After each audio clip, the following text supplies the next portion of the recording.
Hi everyone, welcome to the Let's Go Zero webinar on minimising waste in schools. Really great that you can join us. We've got some fantastic speakers for you today.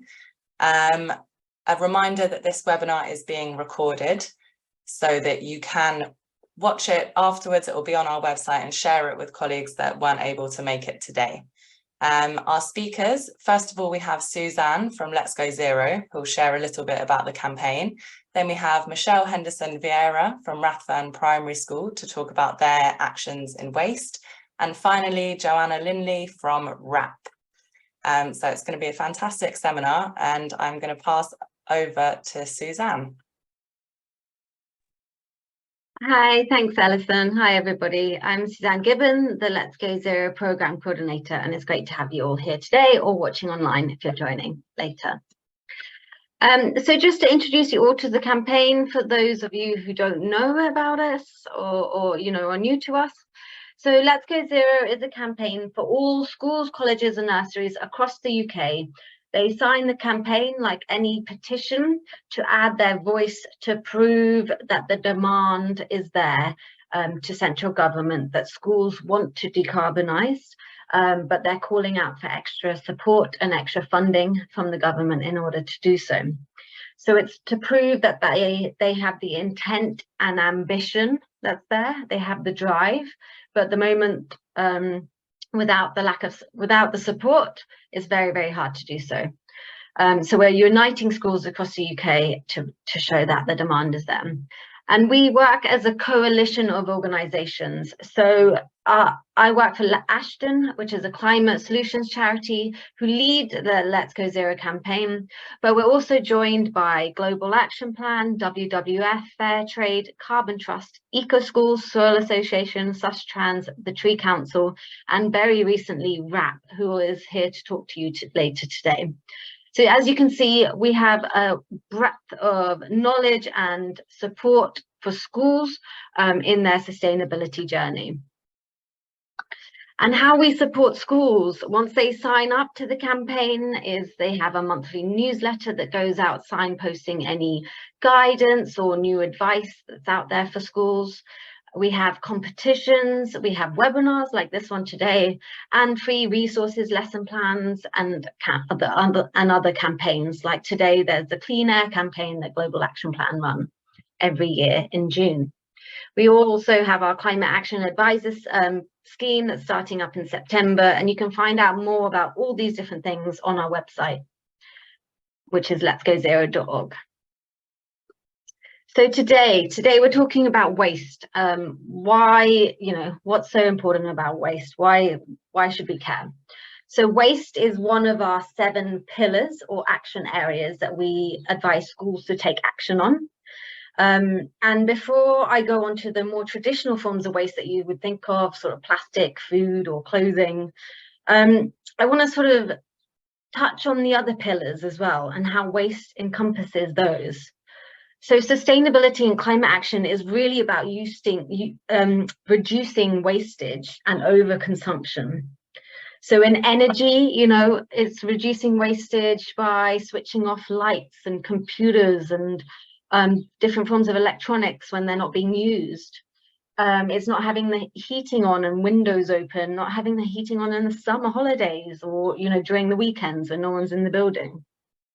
Just by stopping that wastage, you can save money and resources and, already be on your steps to zero carbon.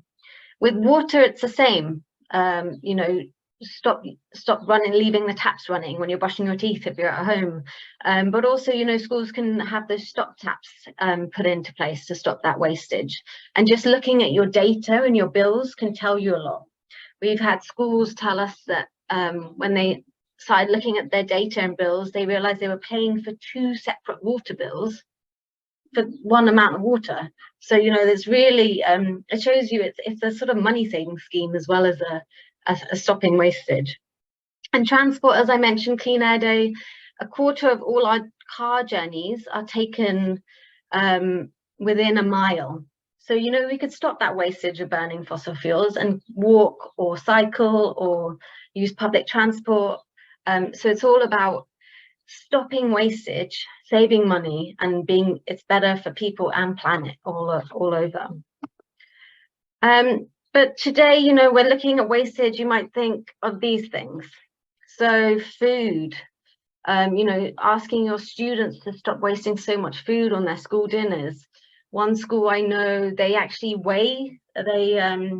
started a project where they weighed their food waste at the end of every lunchtime and encouraged students to only take what they need instead of filling up their plate. You know, that your eyes are too big for your belly, that kind of thing. So, and when students could visualize that wastage, they slowly started cutting down the waste.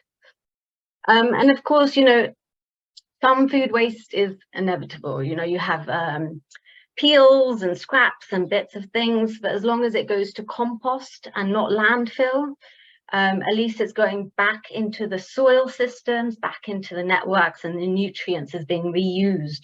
Whereas when it goes to landfill, it creates methane, and that's, you know, even more volatile than carbon dioxide.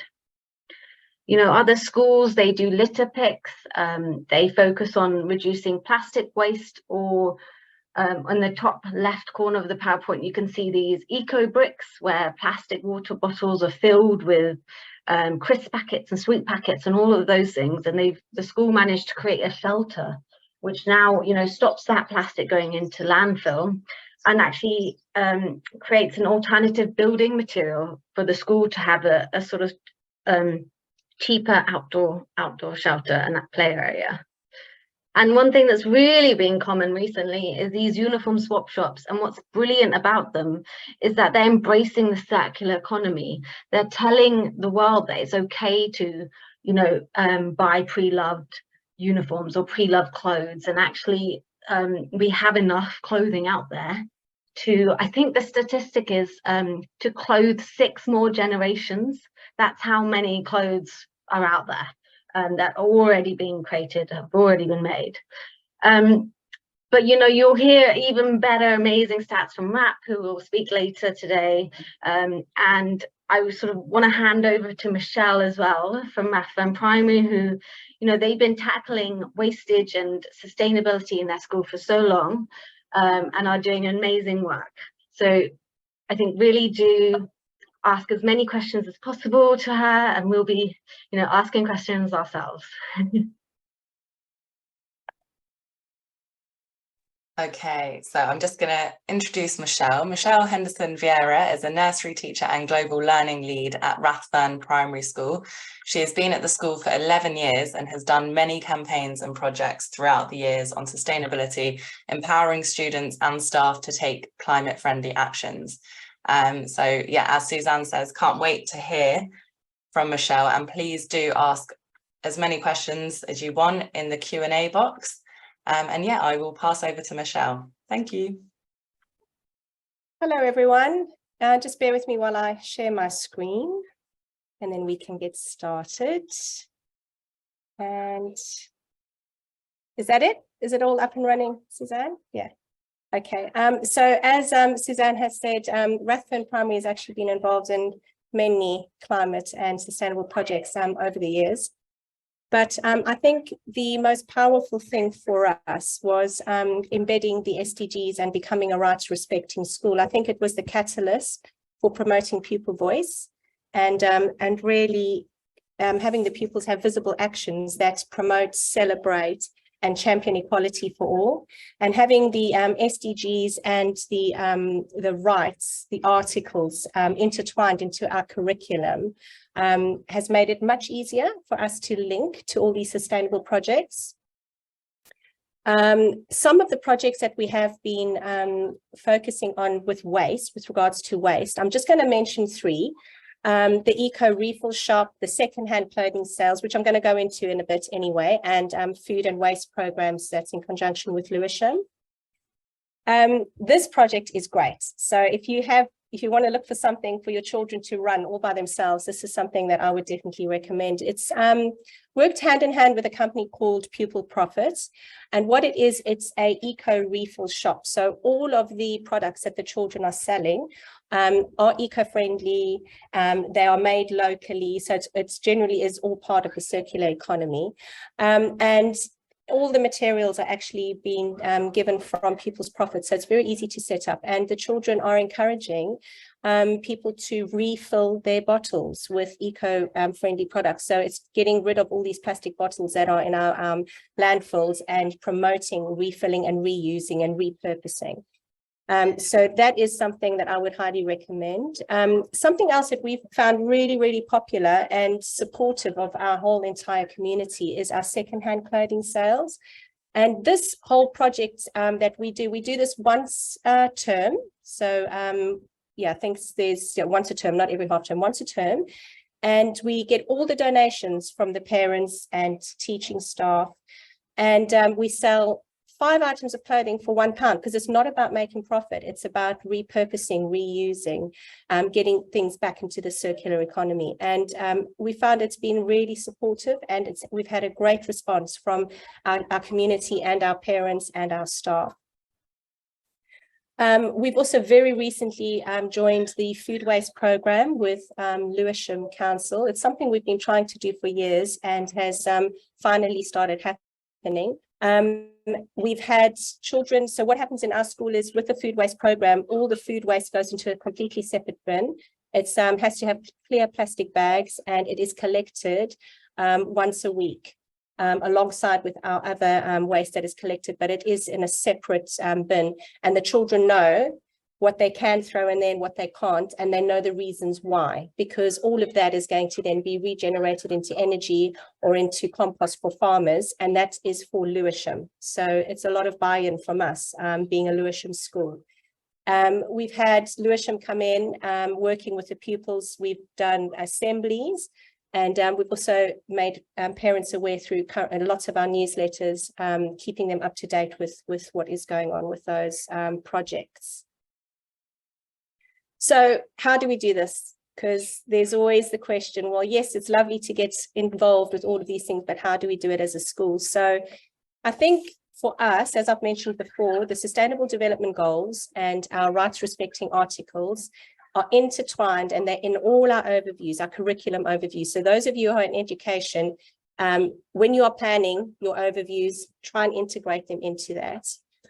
We communicate all the rights and the Sustainable Development Goals through school displays, website content, and bi-weekly newsletters. So if you walk into our school, there's a deep understanding of the Sustainable Development Goals and climate actions and environmental projects that we do, because they understand what these mean, and it's not just added on somewhere, it's actually all integrated. We also link with other schools through humanities and research hubs. We've done a lot of work with the British Council. We did a whole zero waste project with South African schools. And so we were learning from them and they were learning from us. And we did eco-brick projects. I can tell you a little bit more about that if you're interested later, but it's important to participate in these types of organizations. Also joining greener city community projects, tree planting projects, sustainable urban drainage systems, and climate resilient schools. These community-based projects and organizations really do support schools, and they help with funding as well. So we've just completed a SUDS program, and we've done tree planting, which has made a huge difference to our environment here at school. The children also lead assemblies and projects such as pupil-run eco-shop that I've mentioned before, community-based projects such as anti-idling, Saving Gone Wood campaign, food banks, street schools, and organizations we're getting them in to come and deliver assemblies and workshops with pupils and staff. So that is how you get it done. You're not alone. You've got to get some communities and some organizations that can help you along with that.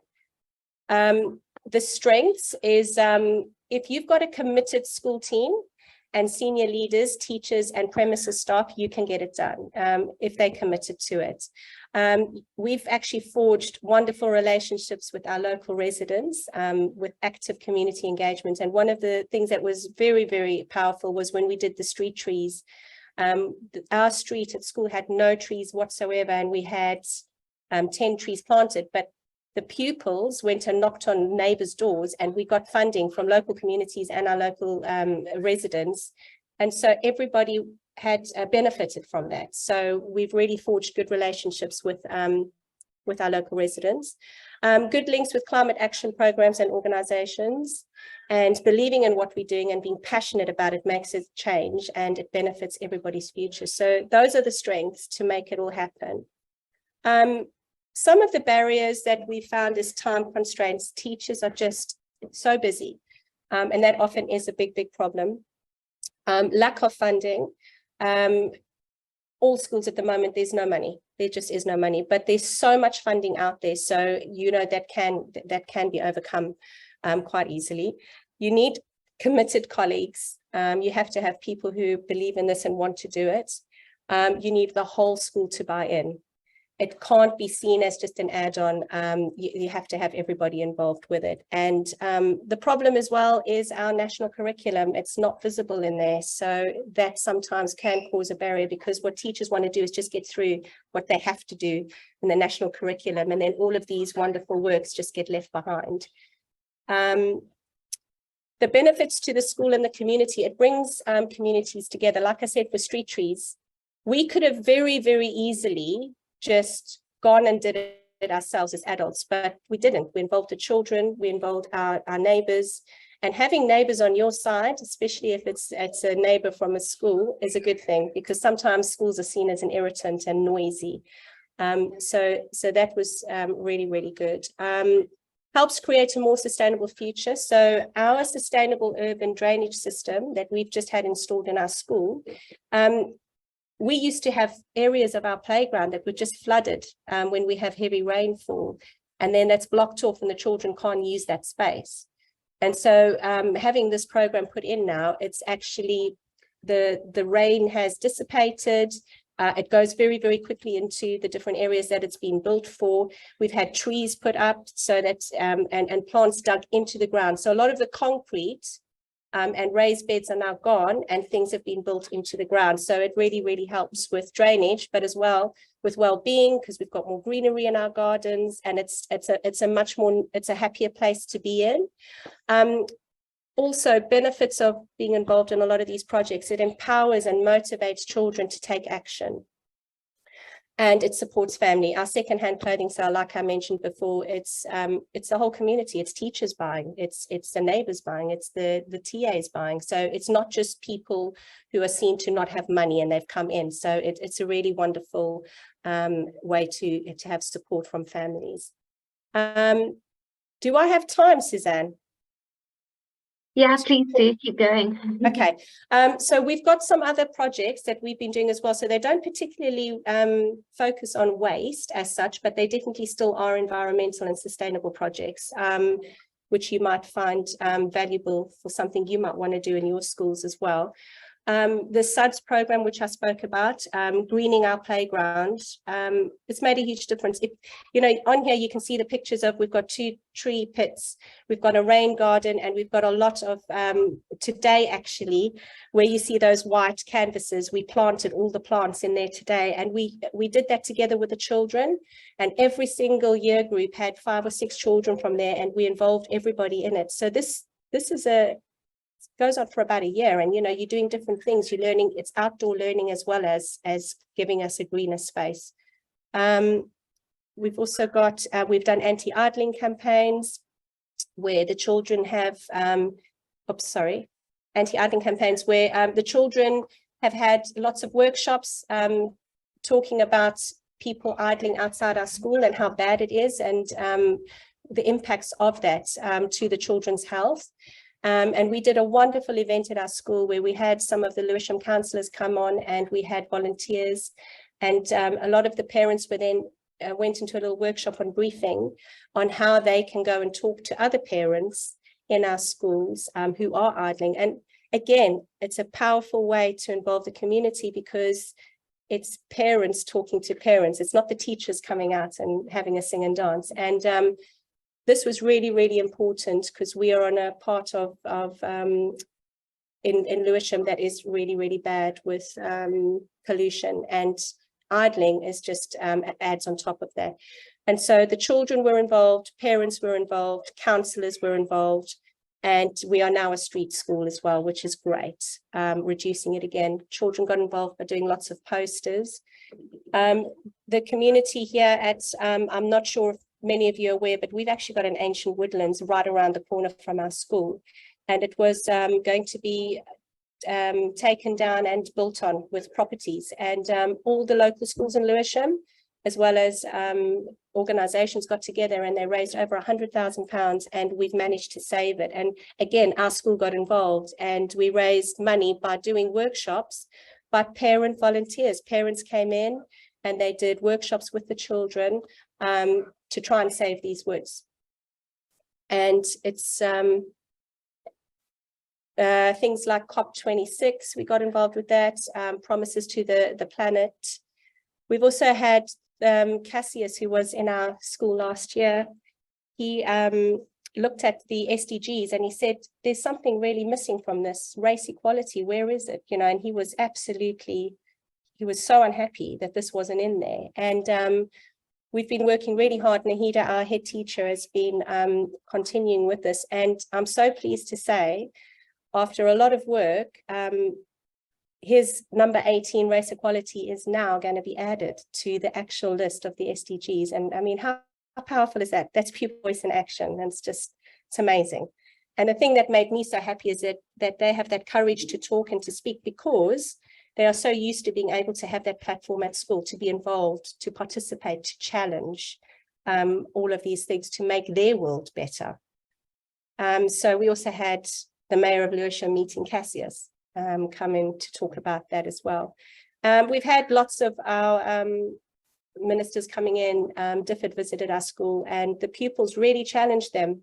They really challenged them. And actually, a lot of pupils, you'll probably find as well, is they don't believe that enough is being done. And especially when governments come in and then they don't show that they're actually doing enough. So the children need to see that these changes are going to happen. And I think we need to give them the platform to be able to speak about this as well. So just bringing it all together, that's what we do at our school. It's a lot of things, but the top tips I would say is give energy to your projects. Children will respond, they respond to positivity. Engage children. It's easy to do the work yourself, but involving the children gives them the agency. Network and participate in organizations that are happy to deliver workshops and assemblies with children. Some that I can mention: Climate Ed, Climate Warriors, Pupil Profits, Volunteers for the Future. There's loads. There's so many out there, and they all want to come and make a difference. And that's it. If you have any questions, please feel free to ask. Oh, thank you, Michelle. That was amazing. It's so great to hear how much stuff you're doing. Yeah, and all the positive impacts. We've had a few questions come through, so I will read them to you. Was there an upfront cost to the eco refill shop, and how often do you run it? No cost whatsoever. So we have a meeting with we've got a little group called the Community Ambassadors, so you can get a little eco group going, and we meet once a week, and in that once a week when you meet, you get given this big pack, and it's got how you start your business, how you come up with your logo, what you're going to call it, who's going to be the director, who's going to be the sales manager. And it gives you a wonderful process to work all the way until you've actually got everything up and running. And so once a week, 1 hour a week, and then we do a sale once a month. So we've said we're only going to do a sale at the end. So we know every last Thursday of the month is the Eco Refill Shop sale. I hope that answers your question. Yeah, that's great. Thank you. Another question. Someone's wondering what gave you the idea for the uniform swap shop? We saw, first of all, there was a lot of lost property, and also we see children who just don't have, especially school uniforms. A lot of children really struggle with the cost of these items with school uniforms. And we just thought, well, we're going to try it. Let's just put, there was a, I think it was called October or September, something to do with Recycle September or something like that. It was an incentive by one of the clothing companies, I'm not sure. And we just thought, well, let's change that. Let's just do something in our school where we say, if any of you are getting rid of clothes, instead of taking to charity, bring it here and we're going to repurpose it. And we decided to do that, and we included clothes that have not been claimed from school uniforms, and also donated school uniforms. And oh my goodness, it just went. The clothes are, people come in, and we said we don't want to put an emphasis on the cost. It's more of, you know, we'd rather you just take the clothes and use it instead of going and buying something else or feeling that you need to pay a lot. So yeah, it was through, I wish I could remember, Secondhand September. There we go. That's it. Secondhand September. It was, and that gave us the idea to try something at our school. Wow, amazing. Someone has also said, how did you get your council to start collecting your food waste, as their council doesn't offer this? It was a lot. Honestly, I'd say 2-3 years I've been trying, and basically you need to get in touch. We got in touch with our local councillor. So she'd been at our school before for a different event, and we emailed her, and one of our parents, who's also in the environmental industry, got in touch as well with their local minister and just said, Greenwich is doing it, why aren't Lewisham doing it? And so it was that kind of a situation where you may name the boroughs that are doing it, why aren't we doing it? And eventually they've run this program out now. It took a long time, but we're there now. So the answer to that is getting in touch with your local minister that represents your borough, and speaking to them about, I'm happy to also give you a name of the lady that I dealt with, Lara. Her name's Lara Mayer, but that is Lewisham though. So I don't know which boroughs any of you are from, or whoever the person who's asking the question. But if it's in Lewisham, I'm happy to give you details of who I spoke with. But the easiest thing to do is to contact your local council, and that's what we did. Great, thank you. That's really helpful. We've had another one come through. What was the cost to the SUD system, as removing tarmac can be very costly? It hasn't cost our school anything. This is what the amazing thing is. We collaborated with, this was all part of the GLA, Lewisham, and it's an organization called Trees for Cities, sorry, my apologies, Trees for Cities. They got the funding. So what happened was we had to have surveys done to just prove that our school is at risk of flooding, because we have to remember SUDS is particularly for flooding. So if your school isn't in an area that's going to flood, you won't be able to get the SUDS, but there are so many different funding opportunities available for outdoor green spaces. There's loads. But we did it through the Lewisham came, and they did a survey, topographical surveys, and our school was at a very, very high risk of flooding. So that's the reason we got that funding. But there's a lady at Trees for Cities called Mary King, and it is very much worth contacting them anyway, just to find out. You can say that you spoke to me, or you heard me speaking about our SUDS program, and you know, how do you go about applying for SUDS or for their support, because they might be able to actually do something else for you in your school. But it's Trees for Cities, and the lady that you need to speak to over there is Mary King. Great, thank you. We can add these links and references when we upload it onto our website as well. Okay. That's great, thank you. And I think probably final question, okay. Can you tell us a little bit more about the Eco Brick project that you mentioned? Oh, okay. So this was a while ago, but we it was called Connecting Schools through the British Council. Rathfern Primary there was 6 schools here and 6 schools in South Africa. And then we did it a few years later, where we were working with 30 schools in South Africa and about 30 schools here in Lewisham. What it is you have different SDGs that you focus on, and then you collaborate and you work together. And our one was on zero waste. And the way that they were using their waste, there was anything that couldn't be crisp packets, sweet wrappers, they would put into plastic bottles and make a brick. So it's called an eco brick, and it's absolutely brilliant because these things last for ages. And they build lots of even classrooms or houses, you know, that outdoor things that you can work in and spaces you can work in, because they're solid, they're completely solid, but you've got to do it properly. If you put things in there that decompose, it crushes and it doesn't work. So it was a way of them introducing what they do with their crisp packets, their products that can't be recycled, and that's what they did. It was called an eco brick project. So we learned from them, and we over here we actually built flower beds using eco bricks. So we collected all our children's crisp packets and things that would normally go in our waste, and we created eco bricks. We had a little eco brick station so the children could just do it independently with their sticks, making sure that the crisp bags are in securely and tightly. And when we had enough bricks, we had to put them all together, and we made raised beds with our eco bricks. It was a good way to get rid of waste. That's fantastic. Yeah, amazing. Well, thank you so much. Some excellent tips in there. I think some really, really good advice for schools. So yeah, thank you very much.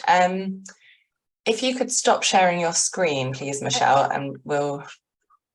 So we're now going to pass over to Joanna, who has worked with RAP since 2021.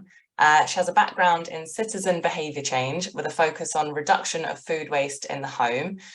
More recently, she's been working with educational specialists to develop tools and materials to introduce children to the impact of food waste on the environment. So if I pass over to you, Joanna. Sure. Thank you so much for having me. Thank you for joining. So I am going to attempt to share my screen with sound. So how's that looking? Excellent. Okay, so yes, hello, I'm Jo. I am a behaviour change project manager at RAP, and I specifically work within the Love Food Hate Waste team. So just tell you a little bit about RAP first. So our vision is a thriving world in which climate change is no longer a problem, which is quite a bold vision. But we ultimately work with governments, businesses and people to reduce waste and the impact that it has on the environment. Our main public-facing campaigns that you might have heard of are Love Food, Hate Waste and Recycle Now. So I'm going to give a brief overview today of the tools that we have that can support you in your journey to reduce waste.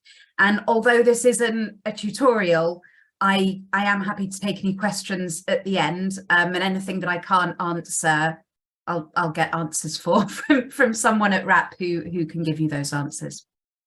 So a little bit about food waste in schools. Back in 2011, RAP undertook research into the levels of food waste in schools and found that 78% of waste is avoidable, which is pretty shocking, really. And the top wasted items, perhaps unsurprisingly, were fruits and vegetables.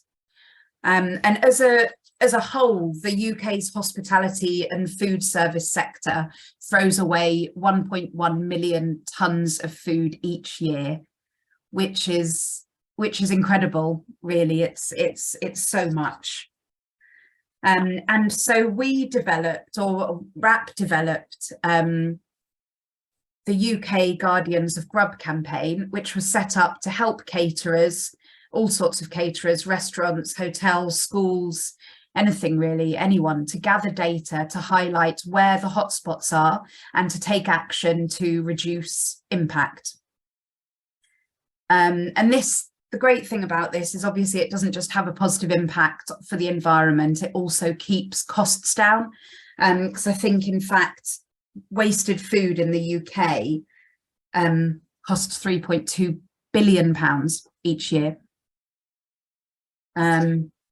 So on the Guardians of Grub site, there's a range of tools which are all free and all available to download now. And those include things like posters, bin stickers in order to identify waste as plate waste, spoilage.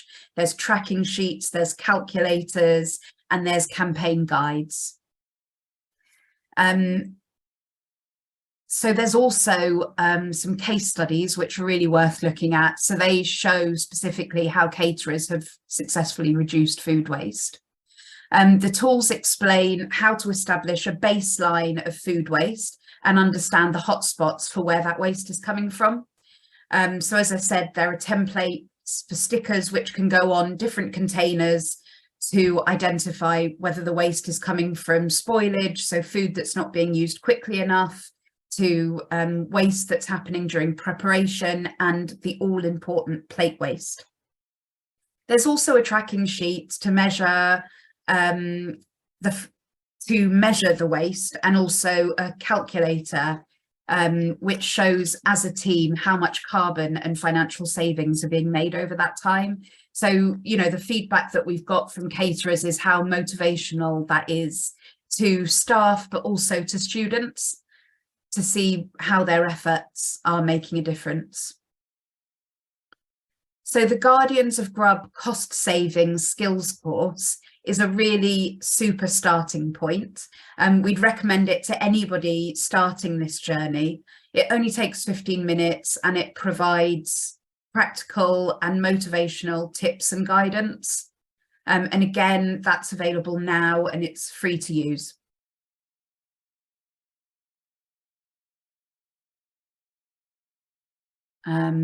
So next, I'm going to talk about Action Pack. And this is a tool which was created a few years ago by the Recycle Now team. And it's designed to be a one-stop shop developed in partnership with teachers and education specialists to engage Key Stage 1 and Key Stage 2 children in sustainability and the environment. All of the lesson plans are curriculum linked, and they contain practical missions which can be undertaken as a class or individually.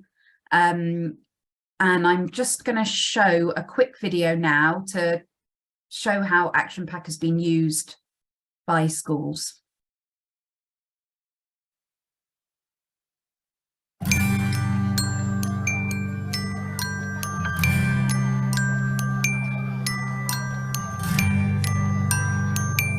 Our earth is getting destroyed, so we need to start recycling our rubbish.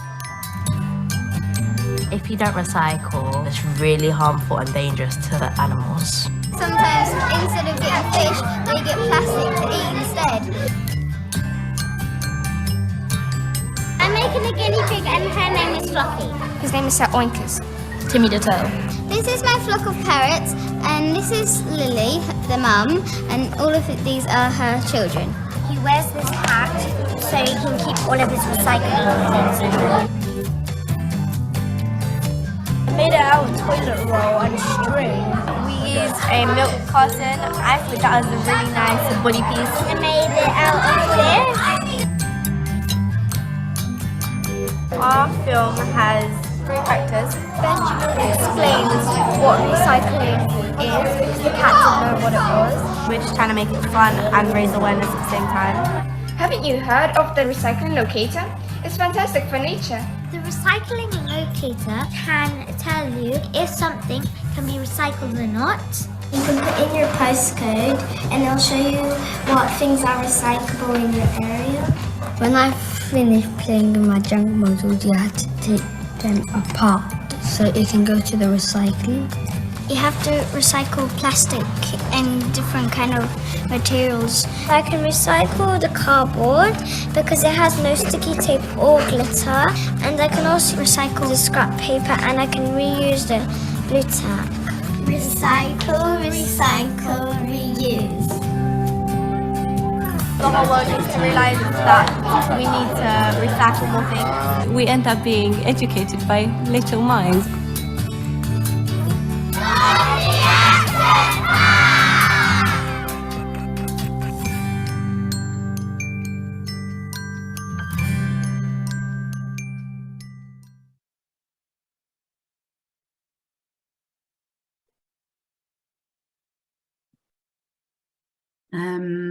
Okay, I'm just trying to figure out how to get out of this screen.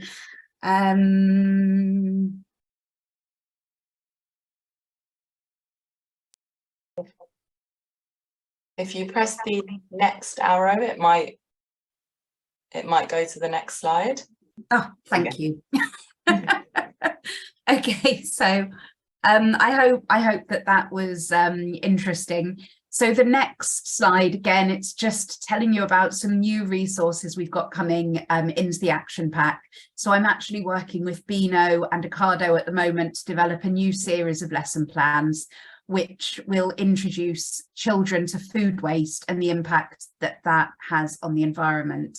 I think it's something that often, you know, we as adults don't really understand the impact that food has on the planet. So this is really going into not just the emissions that come from food that's wasted, but also the impact of the journey that our food takes from field to fork. So it'll include creative challenges, scientific experiments, and they can be carried out at home or in class. And again, this has been developed with teachers and educational specialists to link to the curriculum and speak directly to Key Stage 1 and 2 students. So the next couple of slides, I'm a bit embarrassed to show after the last presentation, which was so amazing and showed so eloquently how schools can make the most of the circular economy and become waste heroes. So these are just some ideas that we've had from working with schools. We don't have any specific research in this area, but some of these things we've had from speaking to schools, and they've worked brilliantly well, as demonstrated in the last presentation. So sharing and reusing school uniform, coats and active wear, a community library, so a shared space, to invite parents and children to exchange books, and then things like jolly jars or toy collections, which are great to create prizes for school fetes.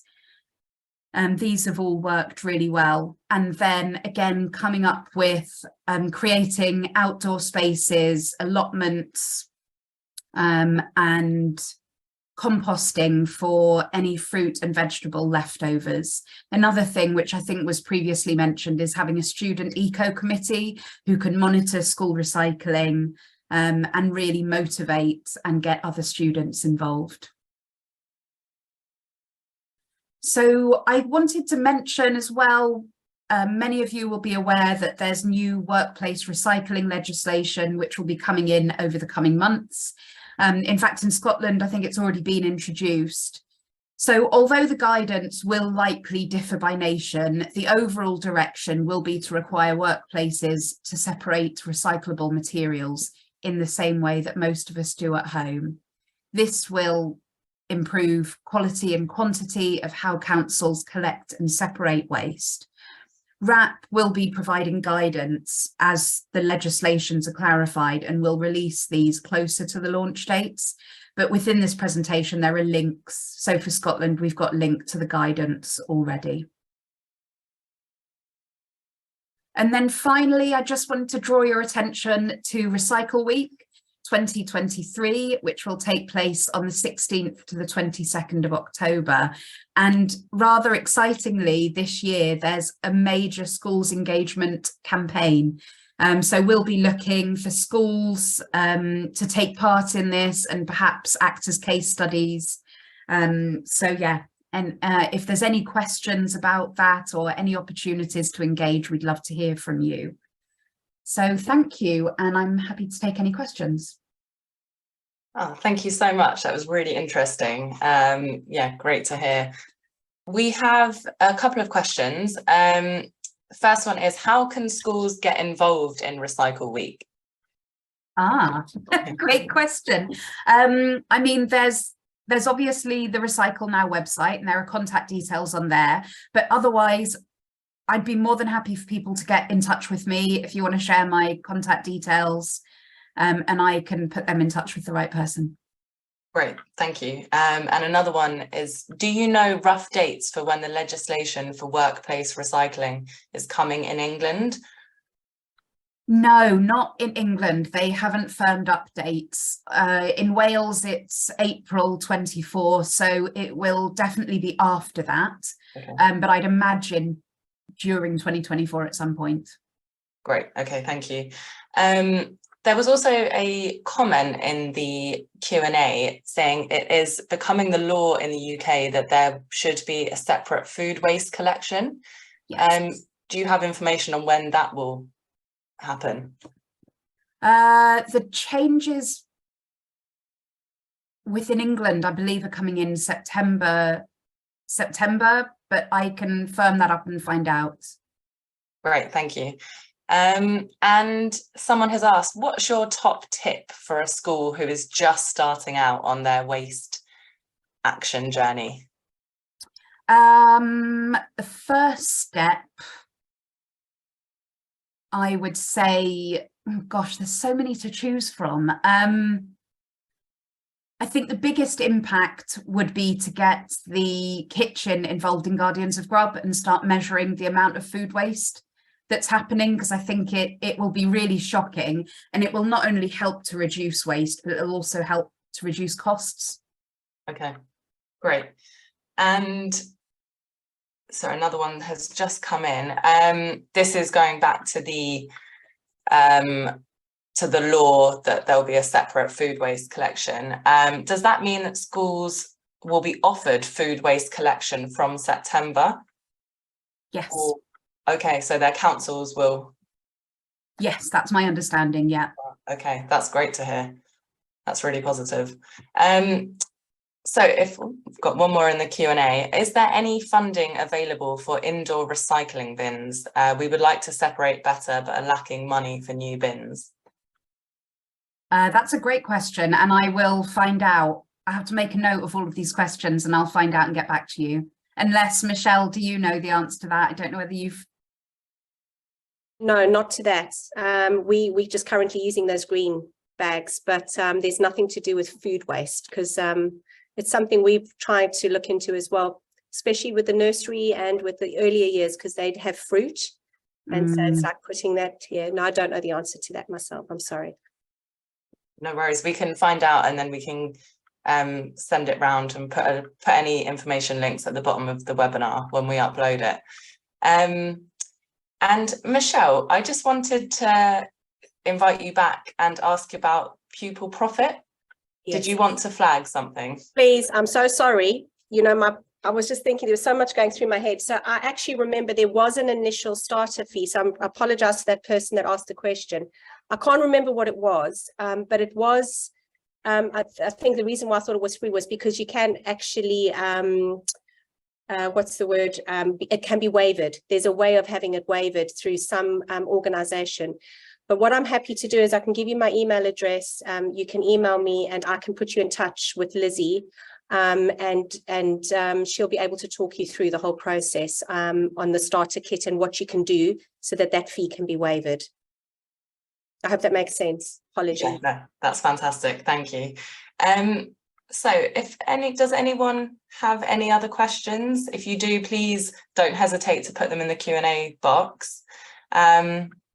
If there's no more, I'd just like to say a massive thank you to Michelle and Joanna for presenting. It was really, really informative.